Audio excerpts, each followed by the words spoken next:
আসসালামু আলাইকুম এভরিওয়ান, তোমরা সবাই কেমন আছো? আশা করি ভালো আছো। আজকের এই বাইকটি সার্ভিসিং করব।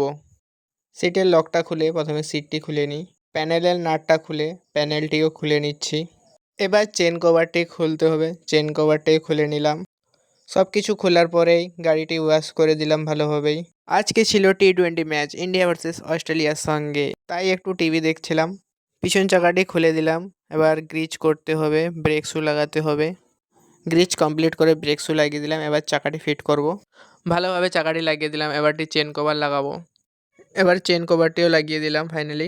সামনের চাকা খুলে হ্যান্ডেল খুলে গ্রিজ করতে হবে। চাকা খুলে সকারটাও নামিয়ে নিলাম। এবারে হ্যান্ডেলটা খুলছি, কারণ হ্যান্ডেল রেসার বল লাগাতে হবে। পুরানো রেসার বলগুলো খুলেই ভালোভাবে গ্রিজ দিয়ে নতুন রেসার বল লাগিয়ে দিলাম। রেসার বল লাগিয়ে সকার লাগিয়ে চাকা ফিট করবো। এবার চাকা লাগানোর পরে সামনের দিকেও কমপ্লিট হয়ে গেছে। এয়ার ফিল্টারও নষ্ট হয়ে গেছে, তাই এয়ার ফিল্টারও চেঞ্জ করে দিলাম। সব কিছু কমপ্লিট করার পরে তেল পালিশ মেরে একদম গাড়ি রেডি করে দিলাম।